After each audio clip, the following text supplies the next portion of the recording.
Joya preciosa de mi hogar, eres mi fuerza, mi poder, y mi tesoro quieres ser, eres todo para mí.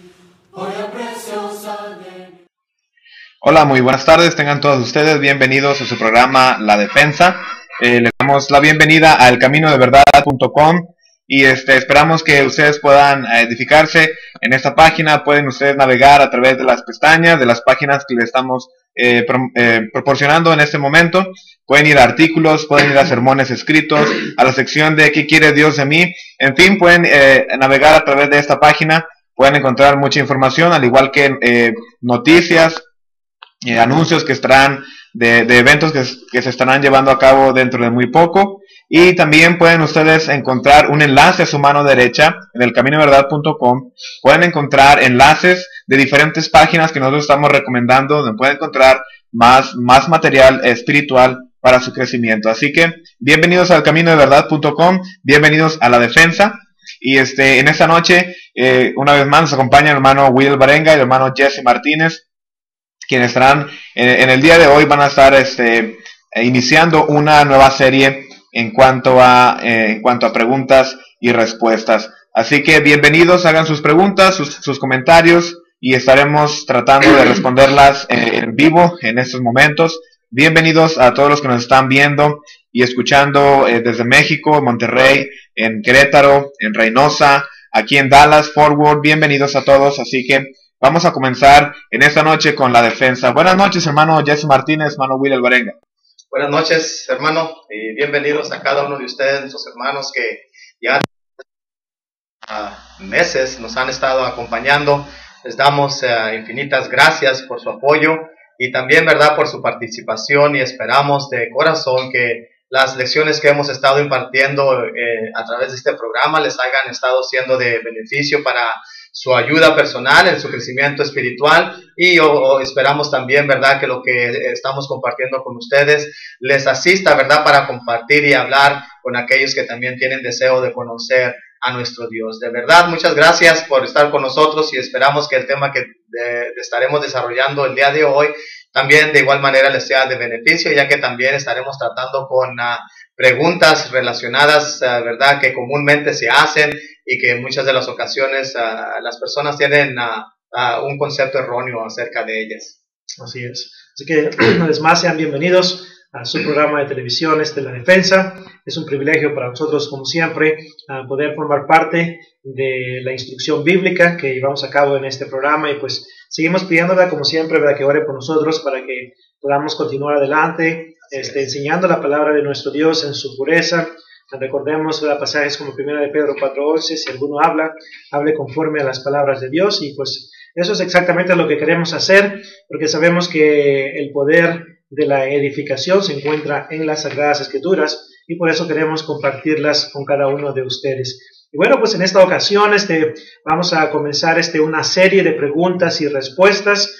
Algunas de las preguntas, ¿verdad?, pues se han hecho en el pasado, y pues vamos a tratar de responder algunas de ellas en esta ocasión. Y pues queremos animarle en el nombre del Señor a que, si usted tiene alguna pregunta en particular que usted ha querido la respuesta, pero no ha tenido el tiempo para estudiarla, y bueno, y desea que esa pregunta forme parte de la programación que tenemos aquí, pues le animamos a que por favor nos escriba a nuestros correos electrónicos que aparecen en la pantalla. A través de este programa usted va a tener la oportunidad de apuntar el correo electrónico de su hermano Jesse y también de su servidor. Y bueno, pues escríbanos con sus preguntas, y para nosotros va a ser un privilegio tomar el tiempo para analizar lo que la palabra de Dios enseña, y luego pues poder responder a sus preguntas. Una de las cosas que quisiera que tuvieran en cuenta todos los que nos están viendo en esta ocasión, mientras el hermano Jesse Martínez y su servidor, mientras respondemos estas preguntas, nos gustaría que por favor tuvieran presente siempre Hechos capítulo 17, versículo 11, donde la palabra de Dios, Lucas, registra ahí, ¿verdad?, por inspiración divina, que nos habla acerca de la responsabilidad que tenemos de escudriñar las Escrituras cada día para ver si estas cosas son así. Queremos recordarle a cada uno de ustedes que nos están observando, el hermano Jesse y su servidor no somos la autoridad, ¿ok? La autoridad está aquí en la palabra de nuestro Dios. Entonces, queremos que ustedes abran sus Biblias, consideren la información que vamos a estar compartiendo con ustedes para que así de esta manera puedan aprender, y cualquier pregunta que ustedes puedan tener de las respuestas que vamos a estar dando, una vez más, siéntase con la libre confianza de escribirnos y con mucho gusto podremos responder cualquier inquietud y pregunta que usted pueda tener. Así que pues le animamos a que tenga su Biblia, papel, lápiz para tomar notas de la información que vamos a estar compartiendo. Bueno, la primera pregunta que se nos ha entregado, esta pregunta tiene que ver con un tema que siempre ha sido un tema controversial, un tema del cual muchos han querido saber la respuesta, y obviamente, ¿verdad? Pues la respuesta es obvia, como usted y yo lo vamos a considerar en esta ocasión. Pero la pregunta es, ¿qué dice la Biblia acerca de la poligamia? ¿Qué dice la Biblia acerca de la poligamia? Bueno, la pregunta que tenemos que hacer es, bueno, ¿qué es poligamia? Y bueno, si usted considera un diccionario, se va a dar cuenta que poligamia significa tener más de una esposa. Entonces, la pregunta es, ¿verdad? ¿Autoriza la palabra de Dios el que el hombre tenga más de una esposa? Y bueno, esta ha sido una pregunta que el hombre ha tenido a través de los años. Hemos tenido grupos religiosos que han permitido que el hombre tenga más de una esposa, hasta 3, 4 esposas. Obviamente, ¿verdad? Las leyes terrenales no permiten que ese sea el caso, especialmente aquí en Estados Unidos, pero grupos religiosos, se nos ha informado que grupos religiosos que practican la poligamia lo hacen, ¿verdad? Ya en lugares remotos, obviamente, ¿verdad? Pues escondiéndose de las leyes terrenales. Pero bueno, muchos van a la Biblia y ven pasajes en las Escrituras donde se habla de personajes bíblicos que tuvieron más de una mujer, más de una esposa. Entonces, acuden a esos pasajes y bueno, ¿qué es lo que dicen?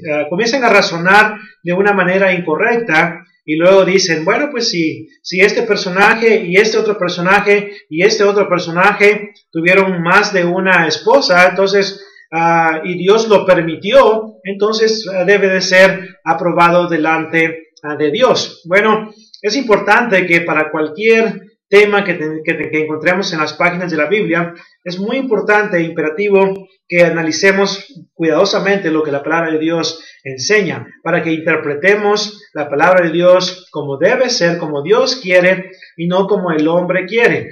El hombre obviamente va a interpretar la Biblia para su propia conveniencia. Entonces, usted se ha dicho por ahí, ¿verdad?, que el hombre puede ir a la Biblia y probar cualquier cosa por medio de la Biblia, obviamente torciendo las Escrituras. Pero si analizamos de una manera honesta, de una manera lógica, lo que la palabra de Dios enseña, entonces nos daremos cuenta, ¿verdad?, de que este no es el caso. Bueno, tenemos algunos personajes en las Escrituras, especialmente en el Antiguo Testamento, que practicaron la poligamia. Por ejemplo, tenemos en Génesis capítulo 4 y verso 19, tenemos a Lamec, que es el primer, ¿verdad?, personaje en Génesis, que tomó 2 mujeres, 2 esposas para sí. Luego tenemos a Abraham, con Sara, ¿verdad?, y Agar. Luego tenemos a Jacob también, a David, Salomón. Tenemos varios personajes en el Antiguo Testamento que tuvieron más de una mujer. Ahora la pregunta es, ¿aprobó Dios esto? ¿Dijo Dios por medio de su palabra que era correcto que este fuera el caso? Y la respuesta es un enfático no. El hecho que Dios haya permitido de que este sea el caso no significa de que Dios, una vez más, pone su sello de aprobación en esta práctica. Recordemos, por ejemplo, el caso de Salomón. ¿Te acuerdas, Jesse? En primero de Reyes, capítulo, si no me equivoco, en el capítulo 14, vemos ahí cómo las mujeres de Salomón lo apartaron su corazón y Salomón edificó altares para sus mujeres paganas y estas mujeres una vez más apartaron su corazón una vez más de la palabra de Dios. La cita es 1 de Reyes capítulo 11, versículos 1 hasta el 8. Entonces, nada bueno puede venir de esta práctica, especialmente cuando consideramos Génesis 4 y versículo 19, un descendiente de Caín que tomó, ¿verdad?, estas dos mujeres. La manera de cómo comienza esta práctica, obviamente nos damos cuenta de que no es aprobado por Dios. Ahora la pregunta es, entonces, ¿cuál es el plan de Dios?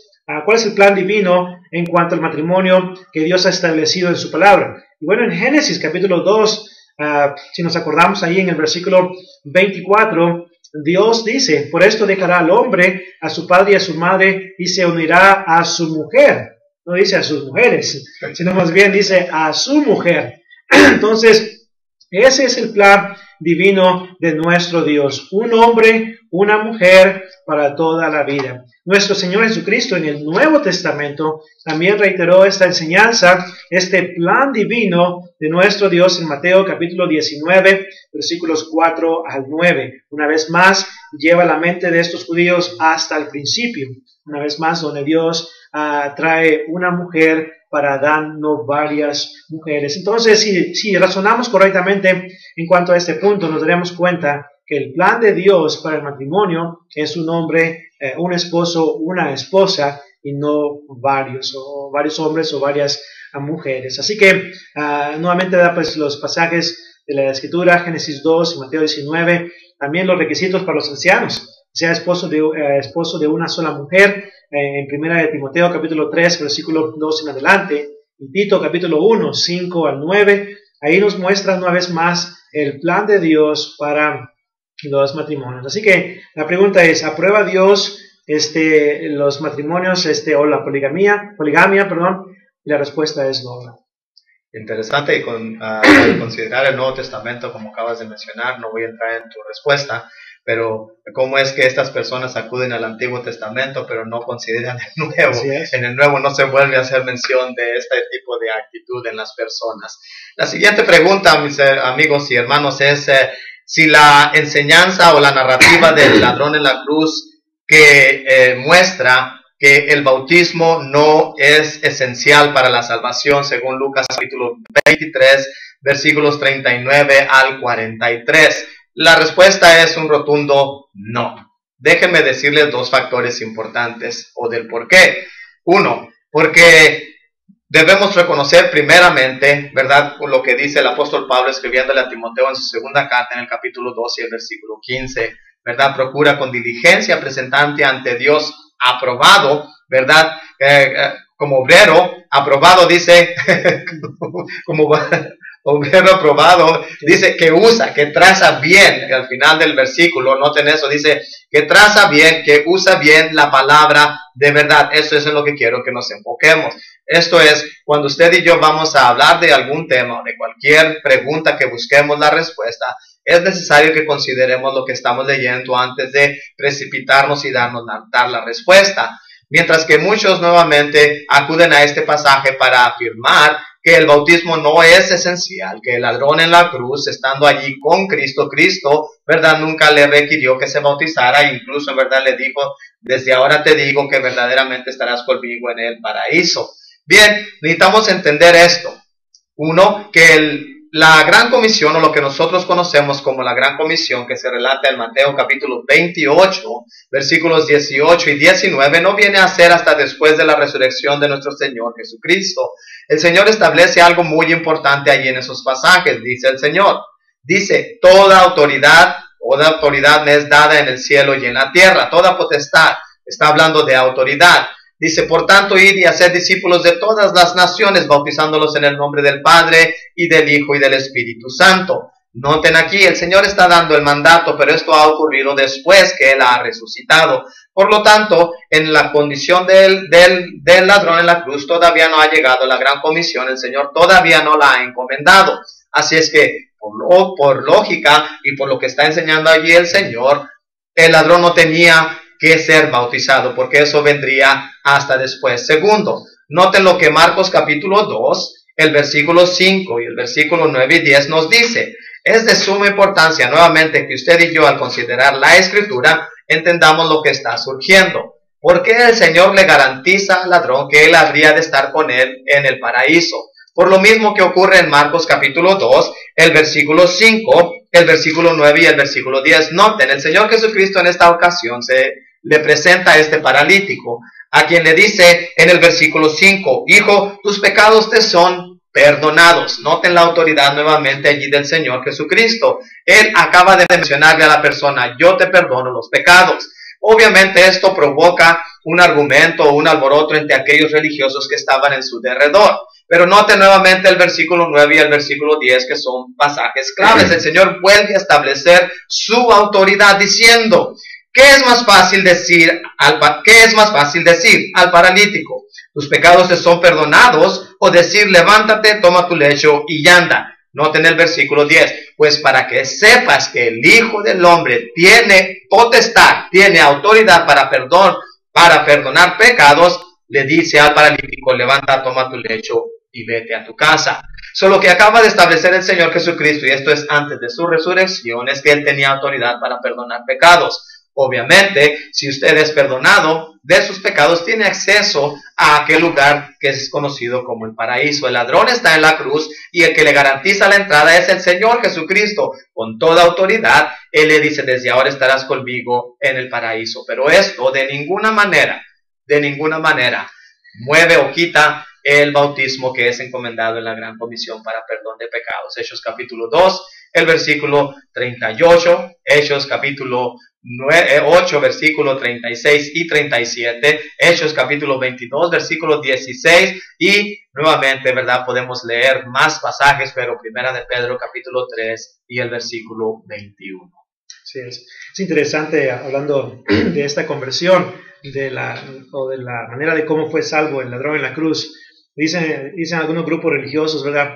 Bueno, el ladrón en la cruz no fue bautizado, entonces, y fue salvo. Por consiguiente, entonces, hoy en día, si te bautizas, bueno, está bien, ¿verdad? Y si no, pues, no, el ladrón en la cruz como quiera fue salvo sin el bautismo. La pregunta es, ¿dónde dice en la Biblia que no se bautizó? El bautismo de Juan el Bautista estaba en efecto en ese momento, estaba en vigencia, y era para perdón de los pecados. Entonces, no podemos probar de que no se bautizó, pero tampoco podemos probar de que sí se bautizó. Entonces, establecer esa declaración de que no se bautizó y por consiguiente nosotros no tenemos que bautizarnos, es ignorar todos los pasajes que has mencionado, donde claramente se enseña que el bautismo es esencial para la salvación. Y hace unos programas atrás, ¿verdad?, hablábamos acerca de esto, de lo esencial que es el bautismo. Así que hay que razonar correctamente, ¿verdad? Como mencionaba su hermano en 2 Timoteo 2:15, ¿verdad? Usar bien, o como la Biblia de las Américas, me gusta cómo menciona la última parte de 2 Timoteo 2:15, dice que traza con precisión la palabra de verdad, y así es la manera de cómo podemos llegar a una interpretación correcta del texto, usando bien la palabra. La siguiente pregunta dice de la siguiente manera: ¿es posible que el cristiano que ha sido salvo por el Señor se pierda? Bueno, hay algunos grupos religiosos de la que hoy en día enseñan que una vez salvos, salvos por siempre, o siempre salvos, ¿verdad?, como le dicen algunos. Bueno, la pregunta es, ¿qué dice la Biblia? ¿Enseña la palabra de Dios que el cristiano no puede perder su salvación? En cierta ocasión estudiaba con una persona, y esta persona cuando comenzamos a estudiar la palabra de Dios, y le pregunté a esta persona, antes de que comencemos el estudio, ¿tiene alguna pregunta que desea que conteste en este momento? Y esta persona me dice, sí, yo quiero que usted me responda, ¿cómo está eso de que la salvación la pueden perder? Porque la salvación no es un juguete que Dios le da y luego se lo quita, le da y luego se lo quita. ¿Cómo está eso? Que ustedes enseñan en la Iglesia de Cristo que la salvación sí se puede perder. Bueno, vi la actitud que tenía esa persona, estaba un poquito, ¿verdad?, pues enojada. Y bueno, le hice una pregunta. Bueno, déjeme, le hago esta pregunta. ¿Dónde dice la Biblia que el cristiano no puede perder su salvación? Y bueno, la persona, ¿verdad?, dice, bueno, mi predicador, ¿verdad?, mi pastor me mostró unos pasajes donde sí enseña que no se puede perder. Ya luego le pregunté, ¿verdad?, pues me puede dar por lo menos 1 o 2 pasajes para considerarlos, y básicamente no pudo, ¿verdad?, pues proveer esta evidencia. Hermanos y amigos, no hay texto alguno en la Biblia que enseñe que la salvación no se puede perder. ¿Ok? Por ejemplo, en Juan capítulo 10, versículos 36 en adelante, ahí dice Cristo, el que está en mi mano nadie lo podrá arrebatar. Dicen algunos, ahí está, nadie lo puede arrebatar. La pregunta es, ¿puede usted salirse de la mano de Dios? La respuesta es sí. Dice Apocalipsis 2.10, nota lo que dice el texto. Sé fiel hasta la muerte y yo te daré la corona de vida. ¿Qué pasa si una persona no es fiel hasta la muerte? Según el texto, esta persona obviamente no va a recibir la corona de vida. ¿Y qué pasa si no recibe la corona de vida? Bueno, la respuesta es se va a perder. Entonces, aquí no está hablando de una recompensa, está hablando de la salvación, la corona de vida. ¿Qué clase de vida?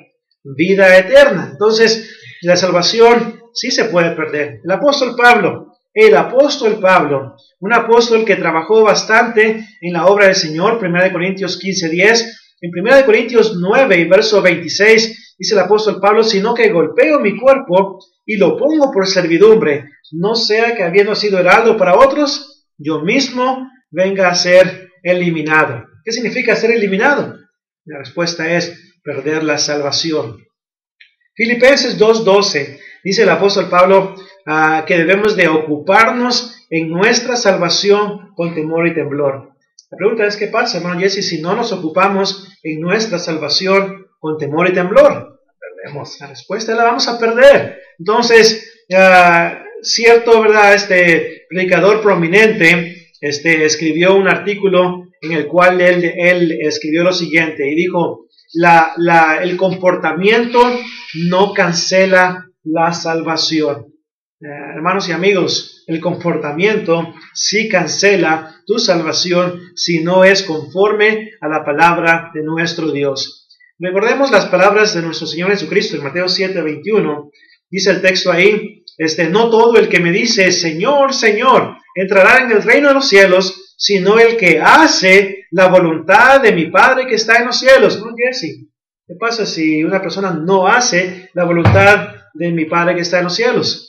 La respuesta es, se va a perder. Ahora Cristo sigue diciendo ahí en el texto, en el versículo 22, muchos me dirán en aquel día, Señor, Señor, no echamos fuera demonios en tu nombre, y en tu nombre profetizamos, y en tu nombre hicimos grandes maravillas. ¿Pero qué les va a decir el Señor? Apartaos de mí, hacedores de maldad, no os conozco. Así que, si queremos entrar en el cielo un día, es imperativo que hagamos la voluntad de Dios. Si no hacemos la voluntad de Dios, no podremos estar en el cielo.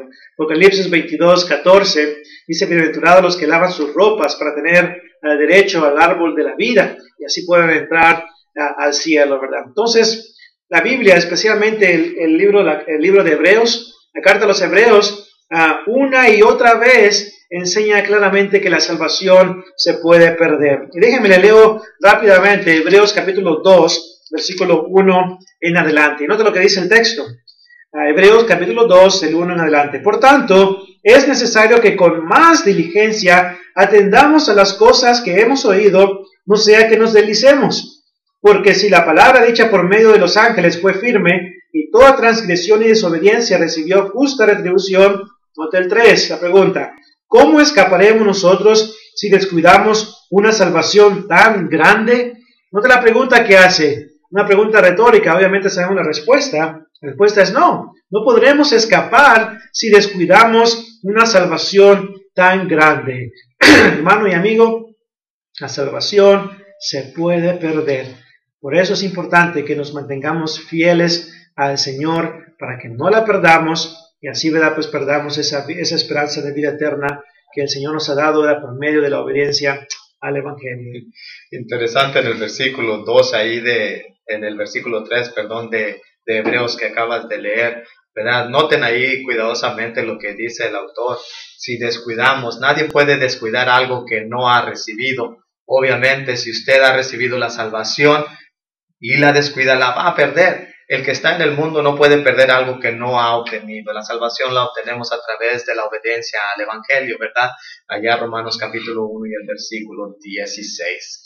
Así es que la segunda pregunta que tenemos es, ¿enseña la Biblia que Jesús y Dios poseen la misma naturaleza divina? Y la respuesta es sí. La respuesta es sí. Cristo o Jesús y el Padre son o poseen la misma naturaleza, la misma imagen. Pasaje que me viene a mente de inmediato es allá en Hebreos capítulo 1 y el versículo 3 con especialidad, lo cual nos dice allí el autor, el cual dice, el resplandor de su gloria, y noten allí dice, y la imagen misma de su sustancia. Cuando está hablando de imagen, la imagen misma de su sustancia, está hablando de su naturaleza, de lo que Dios es en realidad. Recuerden nuevamente cuando leemos allá en Colosenses capítulo 1, si ustedes leen allí en sus Biblias, nos habla de igual manera lo que Cristo es, nuevamente igual al Padre. Colosenses capítulo 1 y el versículo 15 nos dice, noten otra vez, Él es la imagen del Dios invisible, el primogénito de toda creación.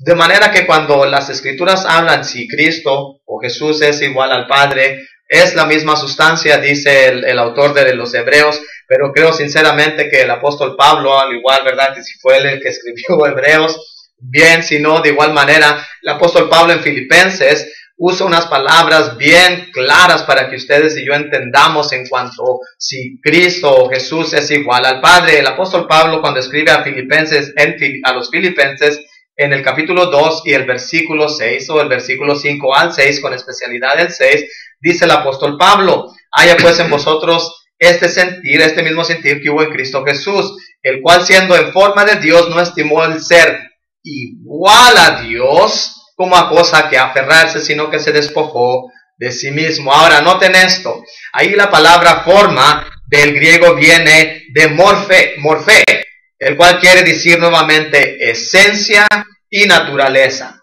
Y luego el autor de los Hebreos nos habla y nos afirma nuevamente que Él es la imagen misma de su sustancia. De manera que en Jesús o en Cristo no es de ninguna manera diferente como algunos llegan a sugerir, haciendo a Cristo como inferior al Padre. Recuerden que cuando Cristo vino a tomar su papel como hijo, obviamente, ¿verdad?, está hablando de su naturaleza humana, y esto obviamente como hijo viene y se sujeta al Padre y vino a cumplir toda la voluntad del Hijo, del Padre, pero leemos en Juan capítulo 1 y el versículo 1, ¿verdad?, que en el principio era Dios y el verbo era con Dios y el verbo era Dios. De manera que nuevamente, mientras que algunos buscan minimizar o hacer chico a Cristo delante de la sociedad, delante del mundo, las Escrituras nos afirman y nos dejan muy en claro, y esto es vital para usted y para mí, que creemos o buscamos creer en Cristo, que Cristo como deidad, Él es Dios y es igual al Padre. Él tiene esa misma autoridad, Él tiene ese mismo poder, Él es omnisciente, Él es omnipresente, Él es todopoderoso. Obviamente el tiempo no nos presta, no nos permite desarrollar el tema en lleno, pero recuerden por lo menos estos tres pasajes, y si ustedes los creen importantes, póngalos allí como referencia en Colosenses, ¿verdad?, capítulo 1, versículo 15, ponga de igual manera Hebreos capítulo 1 y el versículo 3, y también Filipenses capítulo 2 y el versículo 6, para manifestar o para probar, ¿verdad?, que Cristo de igual manera es igual al Padre, o son iguales en esencia. Así es. Y en esa misma hoja donde usted acaba de apuntar los pasajes de nuestro hermano, apunte los 879 versículos del Evangelio según Juan. ¿Por qué? Porque este Evangelio tiene el propósito de establecer la deidad de Cristo. Así que pues ahí vemos varias declaraciones rápidamente que muestran la deidad de Cristo. Nuestro hermano Jesse ya hizo referencia a Juan 1:1, del principio del verbo, y el verbo era con Dios, y Dios era el verbo. Juan 8:58, antes que Abraham fuese, yo soy. Juan 10:30, yo y el Padre uno somos. Así que, una vez más, la Biblia establece la deidad de Cristo. Y debemos de recordar que Cristo fue 100% humano, 100% deidad. Algunos dicen 50% humano, 50% deidad. Esto es 100% incorrecto. ¿Okay? Así que debemos de tener eso en cuenta. La siguiente pregunta, hermanos y amigos, es la siguiente. ¿Es bíblico dirigir nuestras oraciones a Jesús en vez del Padre? Una muy importante pregunta, especialmente en estos tiempos, ¿verdad? Donde algunos predicadores han llegado a la conclusión de que podemos orar, dirigir nuestras oraciones a Jesús. Una vez más, es importante, es imperativo que usted y yo consideremos cuidadosamente, honestamente, lo que la palabra de Dios enseña, que razonemos correctamente en cuanto a la evidencia que está en las páginas de la Biblia. Solamente porque una persona muy estudiada o que tenga, ¿verdad?, pues grados de estudio en universidad diga que las oraciones se pueden dirigir a Jesús, no significa que esto es correcto. Así que muy importante tener eso presente.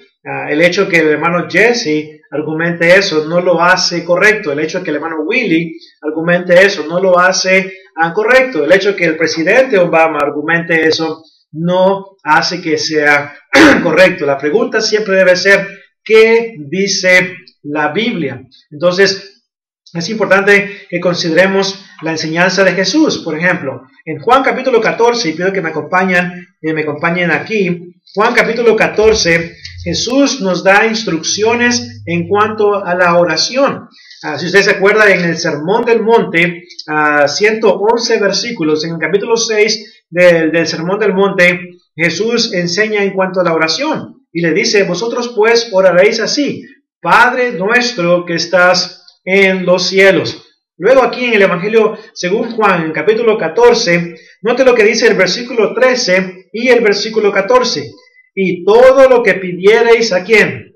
Al Padre, en mi nombre, lo haré, para que el Padre sea glorificado en el Hijo. Si algo pidiereis en mi nombre, yo lo haré. Así que el texto bíblico enseña claramente que la oración debe ser dirigida al Padre en el nombre de nuestro Señor Jesucristo. Ahora, si todavía esto no es muy claro para usted, y ahora obviamente el texto está bien claro lo que está diciendo Jesús, veamos otro pasaje más. Juan capítulo 16 y verso 23. Juan capítulo 16 y verso 23 dice, en aquel día no me preguntaréis nada.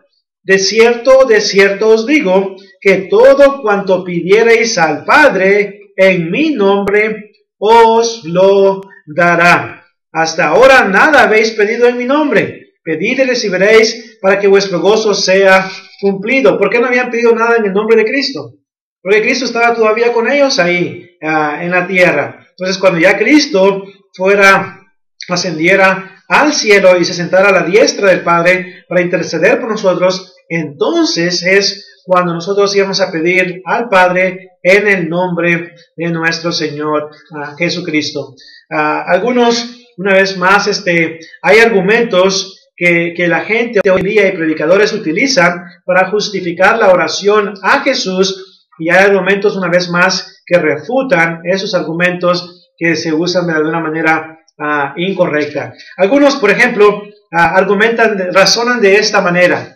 Bueno, ustedes acaban de mencionar que Cristo es la misma esencia, la misma naturaleza del Padre. Entonces, si Cristo posee la misma naturaleza del Padre, entonces es igual que el Padre. Yo y el Padre uno somos, Juan 10:30. Entonces, es lo mismo orarle a Jesús como orarle al Padre. Bueno, la pregunta que yo le quisiera hacer a usted, que razona de esa manera, la pregunta es, ¿le podemos orar al Espíritu Santo? Esas mismas personas dirían que no.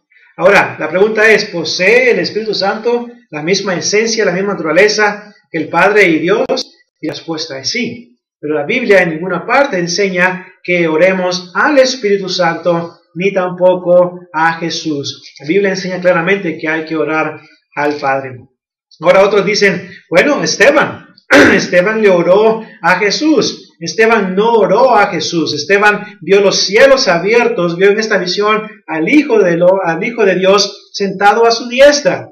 El día que la persona vea los cielos abiertos y vea a Jesús a la diestra del Padre, entonces puede argumentar usted que puede hablar directamente con el Señor Jesús. Pero antes de que eso suceda, hay que seguir lo que la palabra de Dios enseña, ¿ok? Hay muchos que le buscan y rebuscan tanto a esto que llegan al punto en el cual enseñan cosas que no están aprobadas, que no son autorizadas por Dios. Hermanos y amigos, hay que conformarnos a la manera tan simple que Dios nos enseña por medio de su palabra. La Biblia no autoriza solamente la oración dirigida al Padre y no al Hijo. Así que pues tengamos, ¿verdad?, pues eso aquí presente. Hay mucha más información. Ahorita, antes de terminar el programa, vamos a dar más información donde usted puede encontrar respuestas un poquito más extensas en cuanto a lo que estamos hablando en esta ocasión.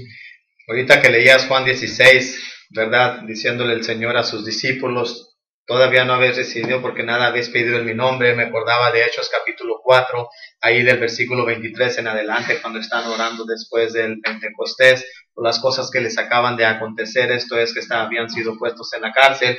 Vienen y se dirigen, noten por favor especial el versículo 29 y el versículo 31. Se están dirigiendo y noten la diferencia en la oración al Padre. Y ahora, Señor, mira sus amenazas, están orando, y luego noten el versículo 31, dice, cuando hubieron orado, el versículo 30 dice, mientras extiendes tu mano para que se hagan sanidades y señales y prodigios mediante el nombre de tu santo Hijo. Están orando al Padre y están haciendo las obras a través del Hijo. Así que debemos orar al Padre, y esto es el nombre del Señor Jesucristo. La tercera pregunta que tenemos aquí es un mandamiento de Dios que los cristianos ayunen hoy día. La respuesta es no. La respuesta es no. Cuando ustedes y yo consideramos, ¿verdad?, el Antiguo Testamento, tenemos un sinnúmero, déjenme decirles, un sinnúmero de ejemplos a los cuales podemos acudir, ¿verdad?, que aquellas personas o aquellos personajes ayunaron. Cuando vamos al Nuevo Testamento, lo encontramos en dos ocasiones especial, ¿verdad? En Hechos capítulo 13, versículos 1 y 2, y esto es cuando Pablo y Bernabé están siendo encomendados para el ministerio de la predicación. Los ancianos allí ponen las manos sobre él y los encomiendan, y allí menciona el versículo 2, habiendo orado y ayunado, ¿verdad?, los encomendaron en el camino. Luego, ¿verdad?, también encontramos allá en 2 de Corintios, capítulo 11 y el versículo 27, al final del versículo 27, el apóstol Pablo, después de hacer una lista de aquellas tribulaciones que las ha enfrentado, hace mención en muchas hambres y ayunos, ¿verdad?, menciona allí, puesto que lo encontramos también en el Nuevo Testamento. O sea, algunos han llegado a la conclusión de que el ayuno debe, noten esto, debe ser practicado por los cristianos. Pero cuando ustedes y yo vamos nuevamente al Nuevo Testamento, incluso, ¿verdad?, mencionaba ahorita nuestro hermano allá en la enseñanza de nuestro Señor Jesucristo, cuando vemos allá en Mateo capítulo 6, versículo 16, hasta el versículo 18, recuerden que allí el Señor ha dado ahora aquellos cambios que se habrían de efectuar después de su ascensión, pero incluso, ¿verdad?, condenando la actitud negativa de aquellos religiosos de su tiempo, hablando de los fariseos, les hace la diferencia. Miren por favor cuidadosamente en la manera que el Señor lo menciona ahí en el versículo 16. Cuando ayunéis, no seáis austentos, dice, como los hipócritas, porque ellos demudan sus rostros para mostrar a los hombres que ayunan. De cierto os digo que ya tienen su recompensa. Pero tú, cuando ayunes, unge tu cabeza y lava tu rostro. Y puede leer también el versículo 18. Lo que quiero es que no y que en otra ocasión, ¿verdad?, oíste que fue dicho, mas yo os digo. Es una de las frases importantes que el Señor vino diciendo para manifestar ese cambio que habría de efectuarse. En esta ocasión, en el ayuno, el Señor Jesucristo no demanda de que sus discípulos ayunen. De hecho, dice en ciertas palabras, ¿verdad?, si ustedes llegan a ayunar, su conducta o su actitud debe de ser diferente a la de aquellos hipócritas que lo hacen para manifestar su aflicción delante de los hombres. Y es que en el Antiguo Testamento nosotros encontramos que el ayuno se practicaba por luto, se practicaba por buscar el favor de Dios, se practicaba nuevamente para buscar ganar las guerras entre los enemigos, se ayunaba. En un sentido general, cuando usted vea el ayuno practicado en el Antiguo Testamento, se va a dar cuenta de que esto se hacía para buscar el favor delante de Dios, como lo hizo Nehemías en el capítulo 1, para buscar el favor delante del rey, pero a petición a Jehová. Hay un versículo en el Antiguo Testamento que encontramos como mandamiento el ayuno. Esto es Levítico capítulo 23 y el versículo 32. Jehová lo requirió del pueblo de Israel en una de sus prácticas en los holocaustos que ellos ofrecían. Un día entero, 24 horas, hermano Willy, el judío tenía que ayunar. Pero esto era para los judíos, ¿verdad? Ya hemos visto Colosenses capítulo 2 y el versículo 14, si no me equivoco, es el que nosotros hemos sido librados ahora de esa ley. Ha sido clavada en la cruz, por tanto ya no tenemos eso. Déjenme solamente hacer mención brevemente de lo que el hermano Wayne Jackson mencionó acerca del ayuno. Obviamente la autoridad, como acaba de hacer énfasis mi hermano, la autoridad la tiene el Señor. Y aunque sí la encontramos en algunos pasajes del Nuevo Testamento, el ayuno viene a ser voluntariamente. Por eso quiero hacer referencia a las palabras del hermano Wayne Jackson. Dice de la siguiente manera: el ayuno para el cristiano es una cuestión estrictamente voluntaria. Debe nacer de una intensa necesidad y no como un mero resultado de formalidad. Y ese es en el error que han caído muchos de los religiosos hoy día en cuanto al ayuno. Se presentan y vienen ellos a decir, es que tú debes de ayunar. Si quieres ser más espiritual, debes de ayunar. Noten esto, el ayuno no es para ser más espiritual. Es para poder nosotros pasar un tiempo a solas con nuestro Dios. Ese es el ejemplo que encontramos cuando buscamos hallar el favor delante de Dios. Pero sobre todo a lo que están viendo en la pregunta, ¿verdad? El ayuno en el Nuevo Testamento, en ningún pasaje del Nuevo Testamento encontraremos que el ayuno fue impuesto a la iglesia. De hecho, ¿verdad? Como hice referencia a Mateo capítulo 6 y el versículo 16 y 17, el Señor allí simplemente sugiere, si vas a ayunar, que tu actitud no sea la de un hipócrita. De hecho, debe ser diferente. No debes mostrarte a los hombres que tú estás ayunando. Las personas hoy día, ¿verdad? Vienen y se crecen, se halagan a ellos mismos y dicen, yo sí ayuno. Bien, debemos de tener mucho cuidado que esa no sea nuestra actitud. Ahora, ¿tiene la libertad del cristiano de ayunar? Si él desea, ¿verdad? Voy a repetir las palabras del hermano porque me gustan. Esto es, ¿verdad? Si hay ese deseo que usted necesita y cree necesita ese favor delante de Dios, háganlo, pero no es una imposición, no es ningún mandamiento. Sí, más bien algo voluntario. Cierta ocasión estaba impartiendo una clase y de repente pues salió la pregunta y una hermana me hace la pregunta en la clase bíblica que si era bíblico, si era correcto ayunar para perder de peso. Y pues casi pues me caigo ahí donde estaba, ¿verdad? Pero hermanos, el ayuno no es para perder de peso, ¿ok? Como mencionaba nuestro hermano, es para un propósito específico y es algo voluntario. Si usted no lo quiere hacer, obviamente, ¿verdad? Pues no va a estar violando ningún mandamiento de la palabra de Dios. Es algo voluntario y algo que tiene que nacerle, y una vez más tiene que seguir las especificaciones de Mateo capítulo 6, ¿verdad? En cuanto a ello. La siguiente pregunta es la última pregunta que vamos a estar considerando para esta ocasión. Y esta pregunta está en lo siguiente. ¿Qué significan los números 666 que aparecen en Apocalipsis 13 y versículo 18? Yo creo que si cada vez que nos hicieran esa pregunta, ¿verdad?, nos dieran $1, a ellas tuviéramos probablemente en Hawái, ¿verdad?, unas buenas vacaciones. El libro de Apocalipsis, una vez más, muy importante que cuando nos acercamos a este libro, reconozcamos de antemano que es un libro altamente simbólico. ¿Okay? Hay muchas cosas que encontramos en el libro de Apocalipsis que representan ciertas cosas. Es más, al principio del libro se aclara de que este mensaje va a ser dado en visiones, en señales, que una vez más van a representar ciertas cosas. Así que, lamentablemente, ¿verdad?, pues los grupos religiosos, especialmente los premilenaristas, toman el libro de Apocalipsis de una manera literal. por ejemplo, el anticristo, piensan que, ¿verdad? Pues que es una persona, ¿verdad? Un líder mundial literal.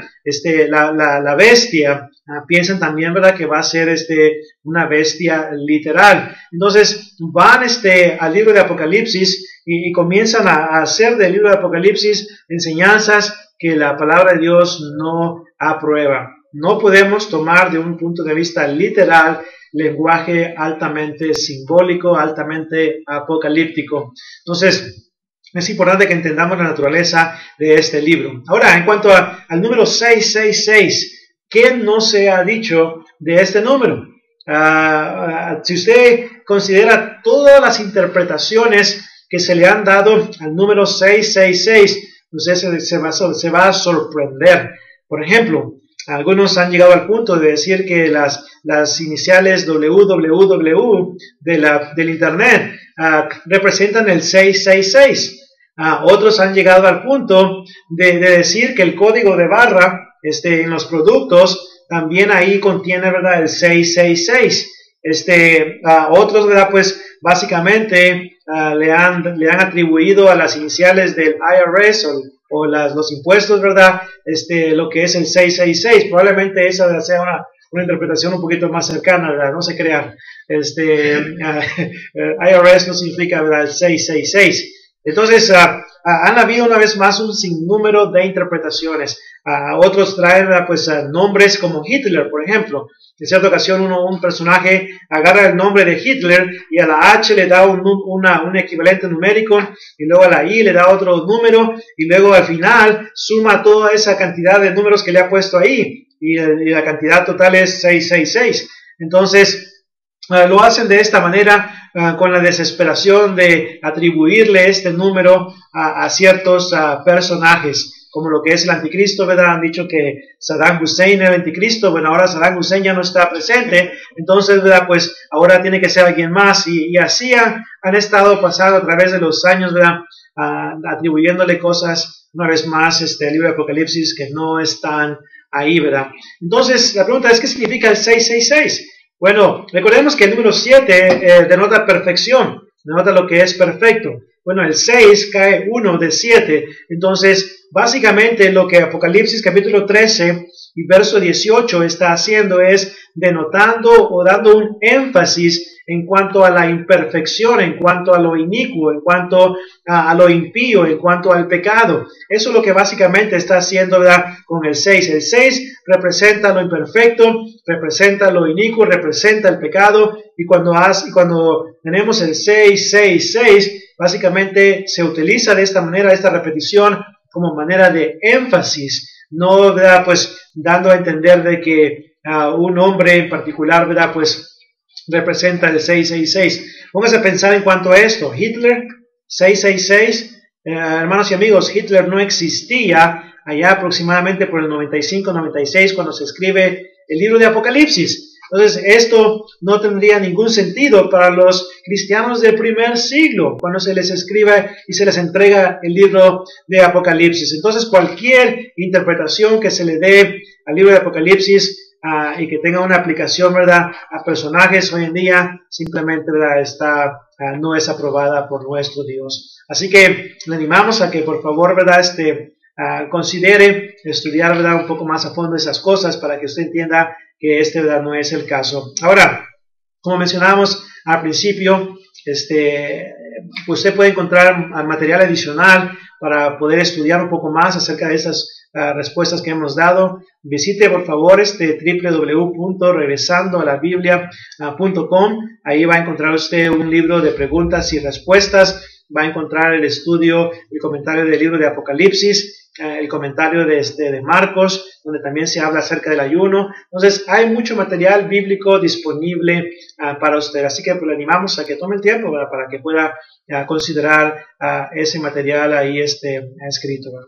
Y recuerde, ¿verdad?, que además de estas preguntas usted puede también escribir, como va a dar en un momento más información el hermano acerca de cómo puede hacer para enviar sus preguntas. La última pregunta que tenemos aquí es, ¿qué dice la Biblia sobre la doctrina del rapto? Como mencionaba ahorita mi hermano acerca de ese número 666, Normalmente es la doctrina que conocemos como el premilenialismo. Es esta doctrina que abrazan las denominaciones de una manera, ¿verdad?, o otra, toman parte de la Biblia y le dan su propia interpretación. Solamente mencionaré, hay más pasajes que estas personas usan en cuanto, ¿verdad?, para aplicar o para dar esta interpretación del rapto, pero una de sus favoritas es Mateo capítulo 26, versículos 40 y el versículo 41. Y rápidamente dice allí: entonces estarán dos en el campo, uno será tomado y el otro será dejado, dos mujeres estarán moliendo en un molino, la una será tomada y la otra será dejada.